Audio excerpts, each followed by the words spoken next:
Okay, hey guys, welcome to Black Kids, White Coats. My name is Lillian, and I'm here today to talk to you guys about being a black male in medicine. I'm here with Josh today. He's a fourth year medical student, and you want to tell us more about yourself? Yeah, absolutely. Hey, Lillian, thanks for having me. My name is Joshua Wright Chisholm. I'm a fourth year medical student at the University of Illinois College of Medicine at Chicago. So I grew up here in Chicago. I grew up on the South Side. I went to the University of Chicago Lab Schools for high school, Okay. and then went to Morehouse College and played baseball there. Afterwards, I was a youth development specialist at Donahue Charter School, Okay. which is K through 5 charter school on 37th and Cottage. And then did the post-bac program here at UIC. Oh, okay. Came in kind of thinking I was going to do pediatrics, and then fell in love with anatomy. I don't know how you feel about it, but Anatomy's chill. yes, anatomy's fun. Fell in love with anatomy, especially the limb subject, and then decided to pursue orthopedic surgery. Cool, and you've matched. I matched at the hospital for special surgery. Awesome. Yeah, Yeah, you've been thank you. killing the game, yo. Thank you That's so why much. I'm like, Appreciate that. yeah, this is exciting. I Thank like you. I seeing, appreciate black people excelling. So, Yeah. can you like just tell us more about like the class? I know like we're meant to be really diverse here, but Yeah. like, do you feel like that's the case? And like, Yeah, that's are- really interesting. So I remember I went to a high school that was predominantly white, but still I think did a pretty good job of being diverse in Hyde Park. And then I went to Morehouse, which is a historically black college. That's Yeah. and I remember the first time I sat there, I met somebody who was like, "This is the most diverse place you'll ever be," which was, I mean, it sounds crazy, right? But it was actually really interesting because sometimes in those environments, and being around people who are, typically all the same, Yeah. allows you to kind of get away from any stereotypes. You don't feel like you have to yourself live up to any. And I actually thought that in many ways, it was one of the most diverse places I've ever been in terms of personalities and Yeah. background and things like that. But I actually think outside of historically black colleges, if you're a person of color, that UIC I think does an excellent job at it. I mean, I Okay. think that they do one of the best jobs in the country.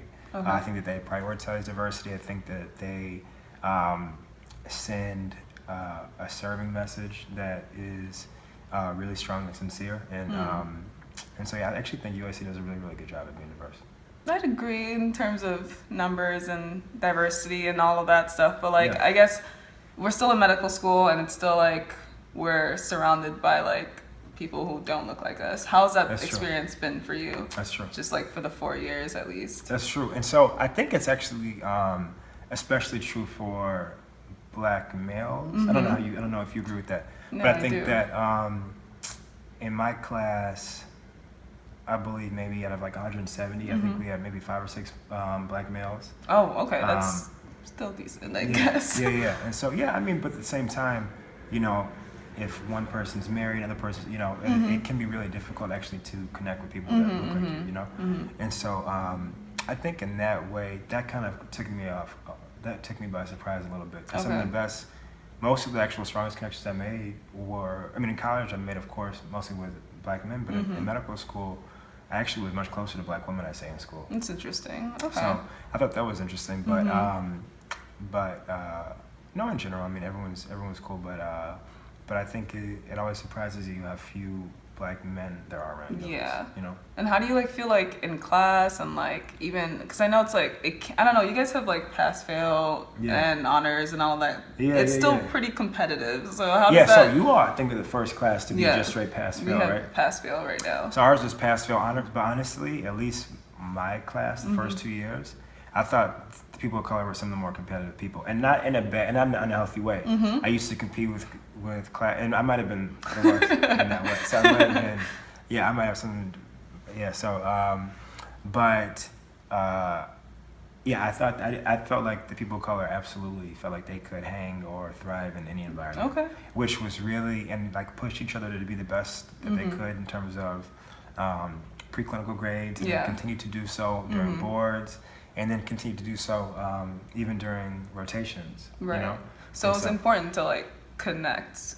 Yeah. Basically. No question. Yeah. Absolutely. It's also really, I think one thing that a lot of people make mistakes by doing is they isolate themselves and then they don't tell other people how they're doing.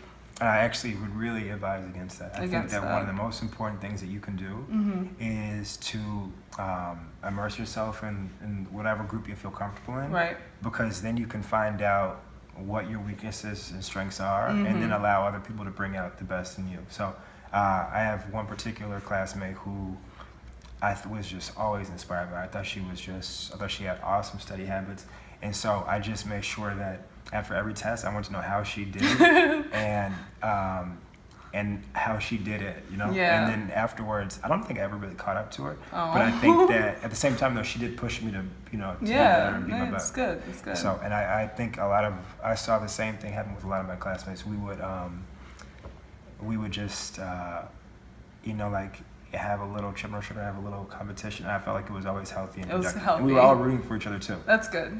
So. That's good. It's interesting. I feel like it also changes with each class and like what kind of Of course, personalities no, and that's you the have. thing too, is like you might be people come into medical school with totally different backgrounds. Yeah, If you have a master's in physiology, then you're gonna be good at physiology, you know. But you might other people might excel in genetics, you know, Yeah. and other people might think anatomy is more intuitive. So yeah, it's very true. Definitely, people come in with different backgrounds and have different strengths, and that plays out differently. Yeah. Did you feel like your background prepared you for medical school? So I did the post-bac, and that was helpful. Right. Okay. But besides the post-bac, no. I mean, my major in Spanish was my major in college was Spanish. It was Spanish. Yeah, so it wasn't. I mean, I didn't get a chance to use that in the Yeah. classroom as much, you know. But the post-bac I thought was very helpful, especially for first year. Did you take only one gap year or? No. So I worked in that's the school for 3 years. Oh right. Okay. So yeah, I was pretty removed from the science courses I took in college. Oh wow. So you took the post back and Exactly. then. Okay. Cool. Yeah. And you felt like that prepared you medical school. Yeah, I do, but not even necessarily in the like academic content way, but more importantly, I think that studying can kind of be like working out. Yeah. And I just like wasn't in shape to study. You know what I mean? I The first get time you that. sit down, the first day of class, even sitting for 15 minutes and like really Yeah. digesting it can be a lot, you know?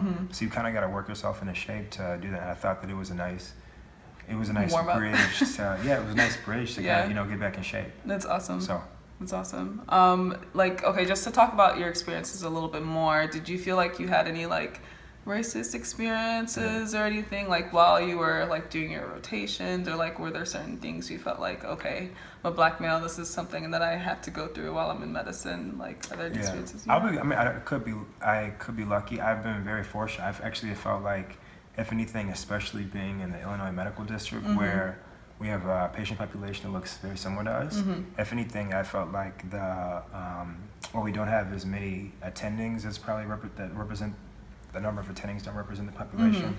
The support staff and the patients are incredibly supportive and proud to see us there. So if anything, I felt really motivated and inspired by the patients and the other people that I'm working with. So I've been very lucky and haven't had any overt, I'm sure there've been a million microaggressions that I can't think of, but in terms of actual like large overt traumatic experiences, I haven't had any. Yeah, that's probably why it's important to like be at such a diverse school, but it's Yeah. like you also think about students who may not be in that Yeah. situation, and I'm sure No. they're going through a And the lot. truth is this, the truth is you have people from all different backgrounds, and so when people ask you a question or say something offensive, of course, that stuff will happen all the time, you know? And I think that that it can be a learning experience for those students, and potentially for you too.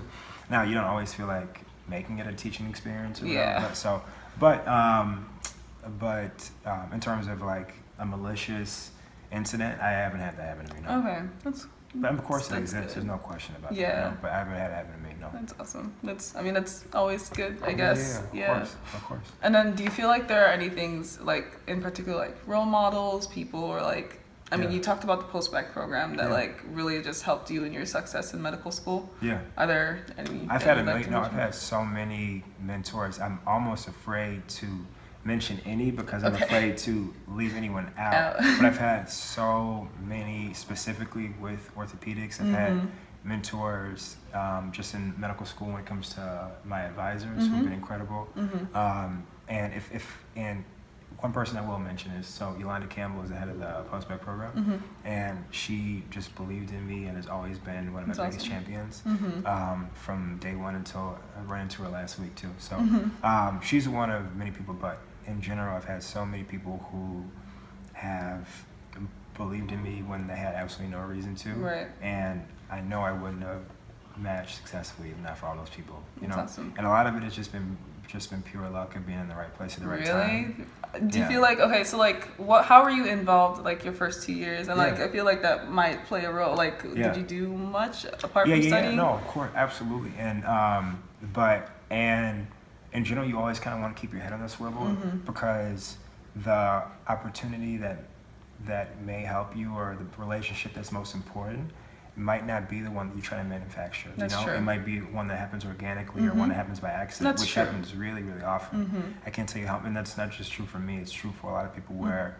the opportunity or the relationship that was the most important for them was one that happened by accident. They By met someone in the accident. airport and they clicked, and then all of a sudden this person reached out and established this relationship, and all of a sudden, you know, and then they end up at the dream program or something like that, right? Just to answer your first question Yeah. about being involved. So yeah, I was involved in a lot of community service. I did urban medicine program, Okay, that's and I awesome. still do young doctors every Friday, which Oh, I that's love, and I awesome. hope to still come back and visit from New York and still participate in it. I think that helped. That summer between first and second year, I did Nth Dimensions, which is Nth Dimensions is specifically was founded by Dr. Bonnie Simpson Mason, Okay. and she is an orthopedic surgeon. And it's designed to increase the number of ethnic and gender minorities in orthopedic surgery. And so I was placed at the hospital for special surgery, where I was lucky enough once again to make to meet a lot of great mentors and have a lot of great relationships there. And some of them were my assigned mentors. Some of them were people that I met. You just met. Yeah, exactly. Which is equally important Yeah. in every way, you know. And so that experience absolutely did help in terms of forming relationships, in terms of learning a lot about orthopedic surgery, in terms of learning a lot about residency application process in general. That absolutely did. So that was a really awesome, immersive, transformative experience. But in general, I mean, like I had experience over at Cook County, and I met one of my best mentors ever over there in the elevator. And Okay. we've stayed in touch ever since. Yeah, you know, it's so- awesome when that just kind of comes together. Yeah, and it was just pure chance. She's been just an awesome mentor for me forever. So That's cool. And so like just to talk about other things too, like how have you like kept yourself sane in medical Yeah, school? well- How do you do it? Well, that's honestly a great question. I was actually talking to a friend about that not too long ago, and we were asking. She was like, "Would you do anything?" I think I may have actually asked the question. Would you do anything different? We both kind of agreed that we would, if anything, maybe like take a step backwards those first 2 years. Because the truth is, I know you're a first year living, but the second year can get extremely serious and very stressful very quickly, and you like can lose step yourself. in like classes Exactly. and all of that. Yeah. And so you have step looming, which everyone tells you is this defining moment in your Yeah. life, which in some ways it's of course. Kind of is. No, I don't know about that. It's an important test. There's no question. Yeah. And I think it's important for people to understand the urgency of it. But I think and it's easy to say this as a fourth year post match, but of course, it's always easy to say that right now. Yeah. Right? But I think if you ask most of my classmates, everyone would tell you to chill and it's gonna be fine. And not in like the chill, it's gonna be fine, it'll And work like out. don't study. But like the truth is, like if you put in the work in your practice test or where you want it to be, then you will fall in a good range where you'll be happy in that the rest of your where people will be able to see the rest of your application, you know? And so anyway, to answer your question about staying sane, the truth is, second half of second year, I didn't but I would say like in some ways at that point I thought that's what I needed was to push myself but I burnt out a little bit, you know, and I think most people would also felt that way in some ways, you know. But in general, what I have found, and I know that I have a brother in your class too, what I found is that if you build a schedule, then it allows you to not only honor your study time, but your free time too. Because you find that you have more time in the day than you realize if you use your time efficiently. If you actually follow your schedule. The truth is this, you know, you can end up spending 3 hours watching Family Guy by accident, or you can like schedule in like a 2-hour dinner, you know, if you actually do your schedule, if you do everything you're supposed to. If you have to do. And so, if it's nice, if that's what you really want to do is to like make dinner with a good friend and catch up and do that, that might be more meaningful than accidentally guilt watching TV for 2 hours. Yeah. And so what I have found, at least for me, what totally liberated me and provided me a lot of structure and kind of helped me deal with that was the schedule, for sure. Okay. And scheduling in me time, So it's like organization and time management. Yeah, and those are skills that everybody's still working. You talk Yeah. to some of your attendings that you look up to, they're still dealing with They're it. still working on it. Exactly. Yeah. So and I think we're going to continue to work on that forever Yeah. until we retire. Right? And Until even we then, retire. we probably exactly, right. will still be working Yeah, on. there's a lot of people who won't ever retire, unfortunately. Oh gosh. Especially Yeah. with these loans, right? So, Oh no. I know, right? Thanks for reminding No, me. I just got I have an exit interview soon, so I'll see how much the check is. Just check how much it is and Yeah. then get back to That's, work. that's what this interview is, right? I think you guys are taking care of all the loans, right? Isn't that what the deal we came up? Oh, what? What? What? Oh man. But like, what do you do with your free time? I guess that's good another question. thing. Well, fourth year I have way more than I used to. Yeah, But, must be nice. Yeah, I know. I spend time with my brother, with my fiance, with my mom and my dad. I have 2 Shelties in Chicago too. I really like playing basketball. Just regular stuff that everybody likes to do. Nothing Okay. too exciting. I really like mentoring and I like working with kids still. That's cool. Yeah. That's awesome. So like, still like your pediatric interest, but Yeah, exactly. are you exactly. thinking what kind of? I mean, are you thinking of specializing or? Yeah, so most orthopedic surgeons, well, not most, a lot of orthopedic surgeons specialize, and most do a fellowship. Okay. So pediatrics is a fellowship, Okay. and that's something I would consider. So yeah, who knows what's gonna happen? That's awesome. Absolutely, yeah. Thank you. Like, do you have, just to close up, do you have any like advice or anything that you can tell like pre-med students and also like medical students? We talked a little bit about Yeah. that, but like Yeah. this is also like just a way to inspire and like educate like pre-med course. students, whether they be in the high school or in college, so just about the experience. So Yeah, no, I would say to pre-medical students, and I was recently part of a panel where they were selecting applications, and to kind of see how that process is, it took me back on that time which can be like incredibly stressful for That's pre-medical students. You very have no stressful. idea where you stand. Yeah. You spend all these times on the forums trying to see what kind of applicant you are. Yeah. But to pre-medical students, I would say, number one, don't get discouraged. There have been so many people who have come before you. I stand here, incredibly imperfect applicant. I was a very, very imperfect applicant. And there are a million other people who are in awesome places who are imperfect applicants, but who are just consistently persistent. So I would just say if you know this is what you want to do, don't let anyone convince you otherwise. It doesn't have to be on your first try, but all attendings will tell you that it absolutely is worth it. It's like the coolest job ever. Yeah. It's incredibly rewarding. It is. And you just get to see it's an awesome gig. So I would just say stay, don't get discouraged and just stay persistent. And for medical students, I would say to be relentlessly optimistic in a different kind of way. So Okay, I mean, we'll it's really try. tough, especially Yeah. as a third and fourth year student on Yeah. rotations. You can't figure out how useful you are. You always you don't feel like you're the smartest in the class. Sometimes Yeah. it can be really tough, especially when they show you the histogram and everything. But you are definitely enough. So It's awesome. Thank you. Absolutely. Thank you Thank so you much so for much your for having time. me. Yeah, that was awesome.